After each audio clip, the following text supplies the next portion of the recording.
ஆண்டவராகிய இயேசு கிறிஸ்து நாமத்தில் உங்களுக்கு எல்லாருக்கும் என்னுடைய நன்றியை நான் தெரிவித்துக் கொள்கிறேன்.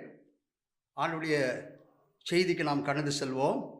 தியானத்துக்கென்று எடுத்துக்கொண்ட வேத வசனம் சங்கீதம் 18ஆம் சங்கீதம் 2ஆம் வசனம்.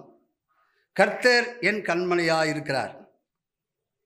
அருமையான தேவ ஜனமே, ஆண்டவரை ஏற்றுக்கொள்கிறவர்களுக்கு ஆண்டவராகிய இயேசு கிறிஸ்து கண்மலையாகவே இருக்கிறார். சங்கீதம் 89ஆம் சங்கீதம் 26ஆம் வசனம் சொல்கிறது, அவன் என்னை நோக்கி கூப்பிடுவான், என்னை பிதா என்று சொல்லுவான், என் தேவன் என்று சொல்லுவான், என் ரட்சிப்பின் கண்மலை என்று சொல்லுவான் சொல்லி தாவீதை குறித்து எழுதப்பட்டிருக்கிறது.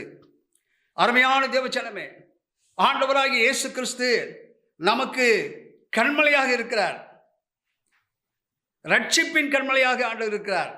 சங்கீதம் 22ஆம் சங்கீதம் 47ஆம் வசனத்திலே வாசிக்கும் போது, என் ரட்சிப்பின் கண்மலையாகிய தேவன் உயர்ந்திருப்பாராக என்று தாவீது சொல்வதை நாம் பார்க்கிறோம். அன்பான தேவஜனமே, நமக்கு ஒரு ரட்சிப்பின் கண்மலை உண்டு. துன்பத்தில் துயரத்தில் நம்மை காப்பாற்ற ரட்சிப்பின் கண்மலையாக தேவன் நமக்கு இருக்கிறார். பிரியமானவர்களே, 2000 ஆண்டுகளுக்கு முன்பதாக சாத்தான் இந்த மலையை அசைக்க முயற்சி செய்தான், ஆனால் முடியவில்லை. அல்லேலூயா! ரட்சிப்பின் கண்மலையாகிய இயேசு சொல்கிறார். சங்கீதம் 50ஆம் சங்கீதம் 15ஆம் வசனத்திலே, ஆபத்து காலத்தில் என்னை நோக்கி கூப்பிடு, நான் உன்னை விடுவிப்பேன் என்று சொல்கிறார். அருமையான தேவஜனமே, ரட்சிப்பின் கண்மலையாகிய ஆண்டவராகிய இயேசு கிறிஸ்துவை நாம் ஆபத்தில் நோக்கி கூப்பிடும் போது ஆண்டவர் நம்மை ரட்சிக்கிற தேவனாக இருக்கிறார். பிரியமானவர்களே, பரிசுத்த மத்தேயு எழுதின சுவிசேஷம் 14ஆம் அதிகாரம் 30-31 வாசித்து பாருங்கள். பேதுரு கடலில் அமிழ்ந்த போது ஆண்டவராகிய இயேசுவை நோக்கி கூப்பிட்டான்.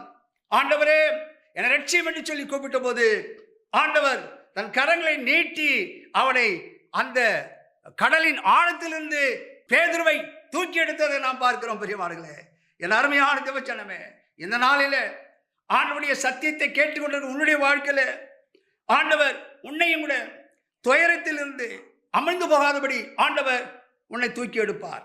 இரண்டாவது சங்கீதம் 94ஆம் சங்கீதம் 22ஆம் வசனம் சொல்கிறது, என் தேவன் நான் நம்பியிருக்கிற கண்மலையாயிருக்கிறார். அருமையான தேவஜனமே, ஆண்டவராகிய இயேசு கிறிஸ்து ரட்சிப்பின் கண்மலையை மட்டுமல்ல பிரியமானவர்களே, அவர் நம்பிக்கையின் கண்மலையாக இருக்கிறான்னு சொல்லி வேதத்தை நாம் வாசிக்கிறோம். உலகத்தார் சொல்வார்கள், பிடிச்சாலும் புளியாங்கொம்பை பிடிக்க வேண்டும் என்று சொல்வார்கள். ஆனால் நம்முடைய ஆண்டவராகிய இயேசு கிறிஸ்து அதைவிட உறுதியான கண்மலையாக நமக்கு இருக்கிறார். பிரியமானவர்களே, ஆண்டவருடைய பிள்ளைகளே, இந்த நாளிலே ஆண்டவராகிய இயேசு கிறிஸ்துவை உங்கள் நம்பிக்கையின் கண்மலையாக கொள்ளுங்கள். பிரியமானவர்களே, தாவீதுடைய வாழ்க்கையிலே எவ்வளவு நெருக்கங்கள் வந்தது. பிரியமானவர்களே, எவ்வளவு உபத்திரத்தை அவன் சந்தித்தான்.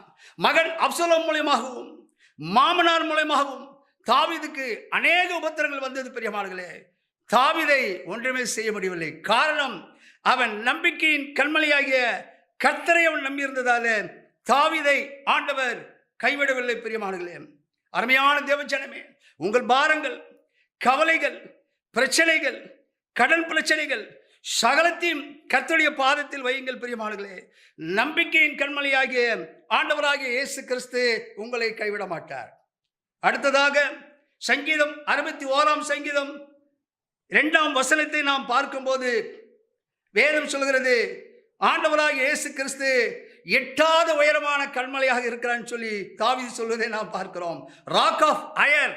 என் அருமையான தேவஜனமே, ஆண்டவராகிய இயேசு கிறிஸ்து நமக்கு பாதுகாப்பு அளிக்கும் கண்மலையாக இருக்கிறார். பிரியமானவர்களே, சாத்தான் நம்மை எட்டாதபடி ஆண்டவர் நம்மை உயரமான கண்மலையிலே நம்மை பாதுகாத்து வருகிறார். பிரியமானவர்களே, சங்கீதம் 96ஆம் சங்கீதம் 3ஆம் வசனத்தை நாம் வாசிக்கும் போது வேதம் சொல்கிறது, கர்த்தர் உன்னை வேடனுடைய கண்ணிக்கும் பாழாக்கும் கொள்ளை நோய்க்கும் தப்புவிப்பார்னு சொல்லி வேதத்தில் வாசிக்கிறோம்.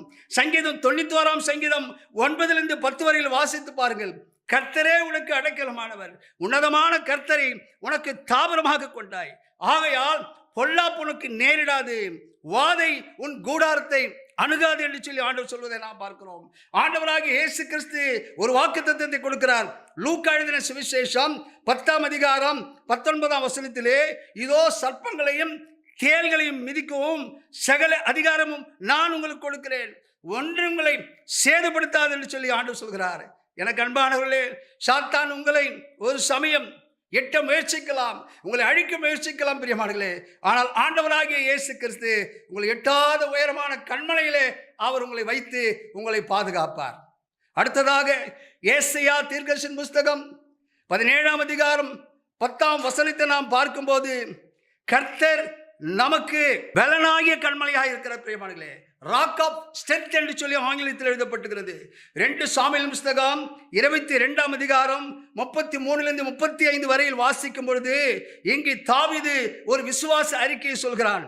தேவன் நமக்கு பலத்த அரணானவர், அவர் என் கால்களை மான்கால்களுடைய கால்களை போலாக்குவார், வெண்கல வில்லும் என் பயங்களால் வளையும்படி செய்வார் என்று சொல்லி தாவீது சொல்வதை நாம் பார்க்கிறோம். அருமையான தேவஜனமே, ஆண்டவராகிய இயேசு கிறிஸ்து நமக்கு பலனாகிய கண்மலையாக இருக்கிறார். சங்கீதம் 28:8 நாம் வாசிக்கிறோம், கர்த்தர் நம்முடைய பலன்.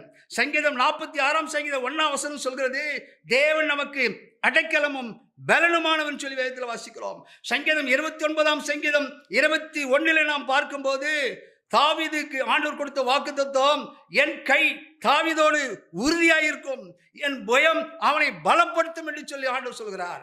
அன்பான தேவஜனமே, உங்கள் பலவீனத்தில் வியாதியில் ஆண்டவர் ஒரு சமயம் இந்த கொரோனா போன்ற வியாதியை கண்டு நீங்கள் பயந்த சூழ்நிலையில் இருக்கலாம் பிரியமானவர்களே, ஆனால் பலனாகிய கண்மலை உங்களை பலப்படுத்துவார். ஆமென், ஹல்லேலூயா. இந்த நாளிலே ஆண்டவர் உங்களோடு கூட பேசிக் கொண்டிருக்கிறார் பிரியமானவர்களே. கடைசியாக நாம் பார்க்கும்போது 1 கொரிந்தியர் 10ஆம் அதிகாரம் 4ஆம் வசனம் இவ்விதமாக சொல்கிறது, ஆண்டவராகிய இயேசு கிறிஸ்து தாகம் தீர்க்கும் கண்மலை பிரியமானவர்களே, ராக் ஆஃப் லிவிங் வாட்டர் என்று சொல்ல ஆங்கிலத்தில் எழுதப்பட்டிருக்கிறது. என் அருமையான தேவஜனமே, ஆண்டவருடைய வார்த்தையை தொலைக்காட்சியின் மூலியமாக கேட்டுக்கொண்டிருக்கிற உங்களுடைய வாழ்க்கையில உங்கள் ஆவிக்குரிய தாகத்தை ஆண்டவர் தீர்ப்பார். இந்த நாளில என்னாகமம் 20ஆம் அதிகாரம் 8-11 வசனத்தை வாசித்து பாருங்கள். இஸ்ரவேல் ஜனங்கள் வனாந்தரத்திலே அலைந்து திரிந்த போது இஸ்ரவேல் ஜனங்களின் தாகத்தை ஆண்டவர் கண்மலையிலிருந்து புறப்பட பண்ணி அவர்கள் தாகத்தை தீர்த்தார் பிரியமானவர்களே. ஆண்டவராகிய இயேசு கிறிஸ்து அவர் ஜீவ தண்ணீராக இருக்கிறார். ஆமென், ஹல்லேலூயா. யோவான் எழுதின சுவிசேஷம் 4ஆம் அதிகாரம் 10ஆம் வசனத்தில் நாம் பார்க்கிறோம், சமாரிய ஸ்திரியின் தாகத்தை தீர்த்தார். யோவான் 4ஆம் அதிகாரம் 14ஆம் வசனம் சொல்கிறது, ஆண்டவராகிய இயேசு கிறிஸ்து சொல்கிறார், நான் கொடுக்கும் தண்ணீரை குடிக்கிறவனுக்கோ ஒரு காலம் தாகம் உண்டாகாது, நான் அவனுக்கு கொடுக்கும் தண்ணீர் அவனுக்குள்ளே நித்திய காலமாய் ஊறுகிற நீரூற்றாய் இருக்கும் என்று சொல்லி ஆண்டவர் சொல்கிறார். பரிசுத்த ஆவியாகிய ஜீவ தண்ணீர் நம்முடைய வாழ்க்கையிலே ஆவிக்குரிய தாகத்தை தீர்க்கும் பிரியமானவர்களே, நம்மை சாட்சியாக மாற்றுவார் பிரியமானவர்களே. பேசுகிற என்னுடைய வாழ்க்கையிலே ஆண்டவரை அறியாத காலத்திலே, வாலிபனாக இருந்த காலத்திலே பாவம் என்னை மேற்கொண்டது பிரியமானவர்களே. ஆனால் 1977ஆம் ஆண்டு நான் ரட்சிக்கப்பட்டு ஞானஸ்நானம் எடுத்த பிறகு, ஆண்டவரே இந்த பரிசுத்தாவின் வல்லமையை தாரும், அந்த ஜீவ தண்ணீரை எனக்கு தாரும் என்று சொல்லி ஆண்டவரத்தில் நான் ஜெபித்த போது ஆண்டவராகிய இயேசு கிறிஸ்து என்னை பரிசுத்தாவியால் நிரப்பினார் பிரியமானவர்களே. இந்த பரிசுத்தாவின் பலத்தினாலே ஆண்டவருடைய சத்தியத்தை அறிவிக்கும்படியாக தேவன் கிருபை செய்தார் பிரியமானவர்களே. என் அருமையான தேவஜனமே, ஆண்டவருடைய வார்த்தையை கேட்டுக்கொண்டிருக்கிற உங்களுடைய வாழ்க்கையில் கூட ஆண்டவர் உங்களுக்கு அந்த ஜீவ தண்ணீரை கொடுத்து ஆண்டவர் உங்களை பலப்படுத்துவார். இந்த நாளிலே கண்மலையாகிய இயேசு கிறிஸ்து எப்படிப்பட்ட தெய்வம் என்பதை நாம் தியானித்துக் கொண்டிருக்கிறோம். தேவன் நமக்கு ரட்சிப்பின் கண்மலையாய் இருக்கிறார். தேவன் நமக்கு நம்பிக்கையின் கண்மலையாய் இருக்கிறார். தேவன் நமக்கு பாதுகாப்பு அளிக்கும் உயரமான கண்மலையாய் இருக்கிறார். தேவன் நமக்கு பலனாகிய கண்மலையாய் இருக்கிறார். தேவன் நமக்கு தாகம் தீர்க்கும் கண்மலையாக இருக்கிறார். கண்மலையாகிய இயேசு கிறிஸ்து இந்த நாளிலே தொலைக்காட்சியின் மூலமாக உங்களை அழைக்கிறார். நம் கண்களை மூடி ஆண்டவரை நோக்கி நாம் ஜெபிப்போம். கண்மலையாகிய இயேசு கிறிஸ்து உங்கள் துக்கத்தை மாற்றுவார். உங்கள் துக்கம் சந்தோஷமாய் மாறும். உங்கள் கவலைகள் கண்ணீர் எல்லாம் மறைந்துவிடும்.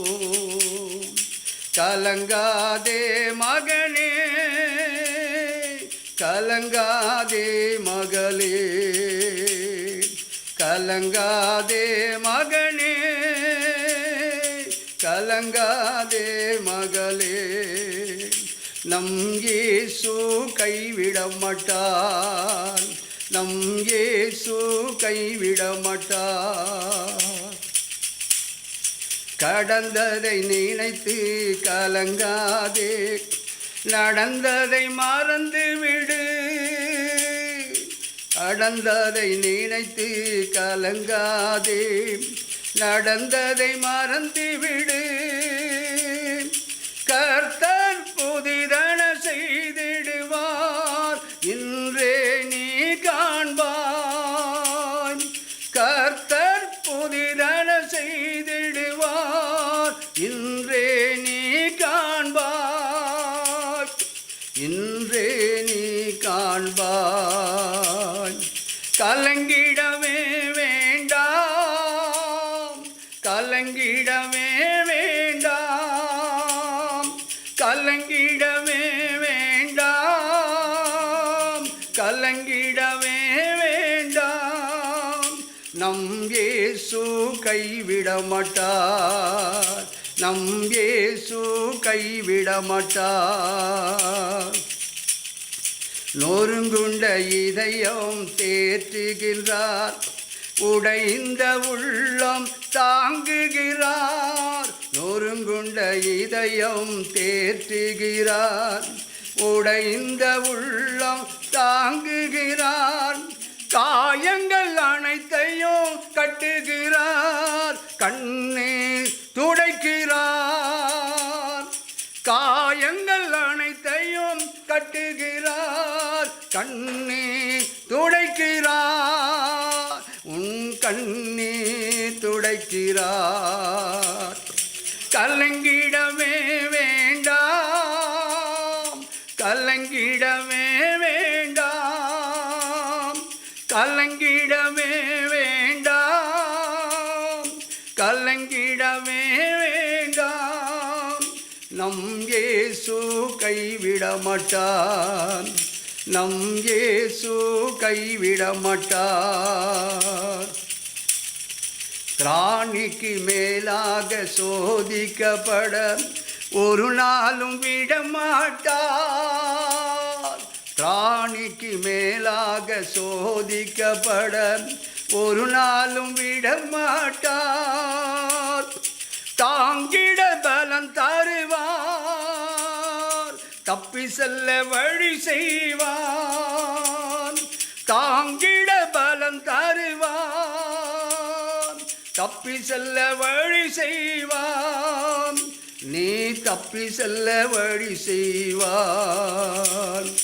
கலங்கிடவே வேண்டாம், கலங்கிடவே வேண்டாம், கலங்கிடவே வேண்டாம், கலங்கிடவே வேண்டாம். நம் இயேசு கைவிட மாட்டார், நம் இயேசு கைவிட மாட்டார், நம் இயேசு கைவிட மாட்டார். மகா இரக்கமுள்ள எங்கள் தேவனே, நன்றியோடு ஸ்தோத்திரிக்கிறோம், ஸ்தோத்திரிக்கிறோம், ஸ்தோத்திரிக்கிறோம், ஸ்தோத்திரிக்கிறோம், ஸ்தோத்திரிக்கிறோம். அப்பா, இந்த நாளிலே நீர் எங்களுக்கு கண்மலையாக இருக்கிறீர்கள் சொல்லி ஆண்டவரே உம்முடைய சத்தியத்தை நாங்கள் தியானித்தோம். அப்பா ஆண்டவரே, நீர் எங்களுக்கு ரட்சிப்பின் கண்மலையாக இருக்கிறப்பா, நீர் எங்களுக்கு நம்பிக்கையின் கண்மலையாக இருக்கிறப்பா, நீர் எங்களுக்கு பாதுகாப்பு அளிக்கும் கண்மலையாக இருக்கிறப்பா, நீர் எங்களுக்கு பலன் கொடுக்கிற கண்மலையாக இருக்கிறப்பா, நீர் எங்களுடைய ஆண்டவரே தாகத்தை தீர்க்கக்கூடிய ஆண்டவரை ஜீவ தண்ணீராகிய கண்மலையாக இருக்கிறப்பா. உம்மை நன்றியோடு ஸ்தோத்திரிக்கிறோம். இந்த நாளிலப்பா கண்ணீரோடு வியாகுலத்தோடு உபத்திரத்தோடு உம்முடைய வார்த்தையை யாராவது கேட்டுக்கொண்டிருந்தால் அவர்களை நீர் பலப்படுத்தும் அப்பா. அவருடைய வாழ்க்கையில் இருக்க கண்ணீரை துடையும் அப்பா. அவருடைய வியாதிகளை சுகமாக்கும் அப்பா. பலவீனத்திலிருந்து அவர்களுக்கு விடுதலை தாரும் அப்பா. ஆண்டவரை சாத்தான் மூலமாக ஒரு சமயம் பயத்தோடு இருப்பார்களானால் அவர்களை இந்த நாளிலே பலப்படுத்துகிற தேவன், பலனாகிய கண்மணியாகிய தேவன் ஒவ்வொருவரையும் பலப்படுத்தும்படியாக சமத்தை நாங்கள் ஜெபிக்கிறேன். சத்தியத்தை கேட்டு ஒவ்வொருவரையும் ஆசீர்வதிப்பா. இயேசு கிறிஸ்துவின் நாமத்தில் வேண்டிக் கொள்கிறேன் பிதாவே, ஆமென். தொடர்பு கொள்ள வேண்டிய எங்கள் முகவரி: pastor Wingston James M divinity, Jesus Gospel Mission, இடம் 1/20, New Bethania Nagar, 3rd street, Ramapuram, Chennai 600089. Cell number 9962966097.